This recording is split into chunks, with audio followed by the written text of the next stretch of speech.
గుర్తుపెట్టుకో. నువ్వు చెప్పకర మీ నాన్న అడుగు కల్లో, మీ నాన్నే చెప్తాడు ఏం చేశానని. ఈరోజు ఒక హైదరాబాద్ నగరం భారతదేశంలోనే ఒక బ్రహ్మాండమైన నగరంగా ఉందంటే ఎవరేశారు ఫౌండేషన్? మిమ్మల్ని అడుగుతున్నా. అక్కడ ప్రతి ఒక్క నాయకుడు కూడా, తర్వాత రాజశేఖర రెడ్డి గాని, తర్వాత వచ్చిన నలుగురు ముఖ్యమంత్రులు నేను వేసినటువంటి ఫౌండేషన్ కొనసాగిస్తున్నారు. దాని ఫలితాలు వస్తున్నాయి. ఆ రాష్ట్రంలో ఉండే ప్రజానీకానికి న్యాయం జరుగుతా ఉంది. నేనేం చేశామని అడుగుతున్నారు వైఎస్ఆర్ కాంగ్రెస్ నాయకులు, చోటా మోటా నాయకులంతా. నేనేం చేశానో మీ ఊర్లోకి వెళ్ళి ప్రపంచం నలుమూలలు ఉండే ఐటీ ప్రొఫెషనల్స్ అడగండి, నేను ఏం చేశానో వాళ్లే చెప్తారు మీకు సమాధానం.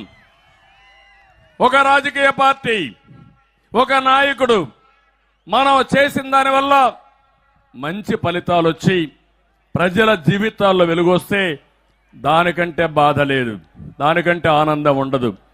మొన్నే మీరు చూశారు, నాకు కష్టం వచ్చింది. ఒక ఆంధ్రప్రదేశే కాదు, వేరే రాష్ట్రాల్లో 80 దేశాల్లో నాకు సపోర్టుగా ముందుకొచ్చారంటే, నేను బ్రతికుండంగానే అందరూ నాకు సహకరించారంటే, నేను చేసిన పనులు నెమరు వేసుకున్నారంటే దానికంటే ఏం కావాలో తమ్ముళ్ళు అని మిమ్మల్ని అడుగుతున్నా. ఈరోజు నా ఆలోచన ఒకటి, ఈ రాష్ట్రం పూర్తిగా నష్టపోయింది. 5 సంవత్సరాలు మనం అందరం కూడా బాధితులమే. నేను ఒకటే ఆలోచించాను, విభజన జరిగింది, హైదరాబాద్ నగరం తెలంగాణకి వెళ్ళింది, మనం నష్టపోయాం. నేనే అభివృద్ధి చేశాను. మళ్ళీ దీన్ని ఒక పట్టుదలగా ఆంధ్రప్రదేశ్ రాష్ట్రాన్ని అభివృద్ధి చేసి దేశంలోనే నెంబర్ 1 రాష్ట్రంగా చేయాలని నేను కలలుగన్నా. ప్రణాళికలు తయారు చేశా.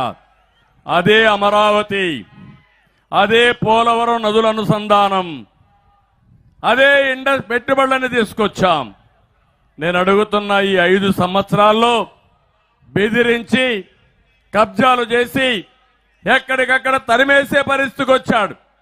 అందుకే నేను కూడా బాధితుడిని, అవునా కాదా అని మిమ్మల్ని అడుగుతున్నా. అందుకే ఒకే మాట చెప్తున్నా, మీరు ఎన్ని మాట్లాడినా మళ్ళా 5 కోట్ల ప్రజానీకానికి న్యాయం జరిగే విధంగా ఈ రాష్ట్రాన్ని, తెలుగు కమ్యూనిటీని ప్రపంచంలోనే నెంబర్ 1 స్థానంలో పెట్టే బాధ్యత నేను తీసుకుంటున్నాను. ఇంకో పక్క మీరు చూస్తే పేదరికం లేని సమాజం, పేదవాళ్ళని ఆర్థికంగా పైకి తీసుకొచ్చే అవకాశాలు మెండుగా ఉన్నాయి. ఎన్టీ రామారావు గారి కళ పేదరికం లేని సమాజం ఉండాలనేది. దాన్ని నిజం చేయడం, వాస్తవ రూపంలోకి తీసుకురావడం నా బాధ్యత. అందుకే చెప్తున్నా, అనునిత్యం నేను ఆలోచించేది పేదవాడి గురించి ఆలోచిస్తాను. మిమ్మల్ని ఆర్థికంగా పైకి తీసుకొచ్చే బాధ్యత తెలుగుదేశం పార్టీది, మాదని మరొక్కసారి మీ అందరికీ హామీ ఇస్తున్నా. కానీ ఈరోజు మనం ఒక్కసారి ఆలోచిస్తే 1, 2 కాదు, ఎక్కడ చూసినా విధ్వంసంతో, తుగ్లక్ విధానాలతో, సైకో ప్రవర్తనతో రాష్ట్రాన్ని అతలాకుతలం చేశారు. ఇష్టానుసారంగా చేసి ఇప్పుడు కూడా మళ్ళా బెదిరించే పరిస్థితికి వస్తున్నారు.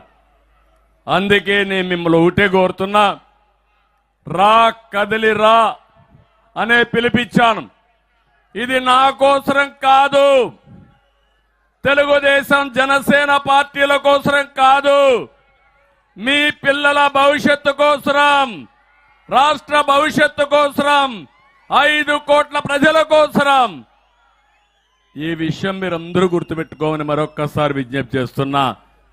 అందుకే నిన్న సిద్ధం అనే మీటింగ్ పెట్టాడు.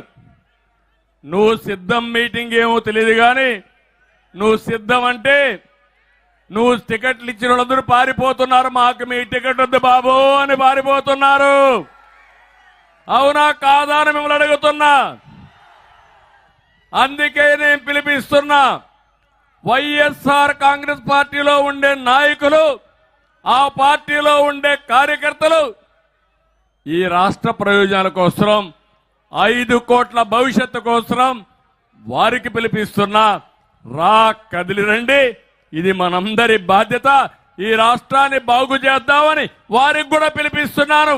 మీరు కూడా రమ్మని గట్టిగా చప్పట్లు కొట్టి వారిని కూడా బాధ్యత గుర్తు చేయమని కోరుతున్నా.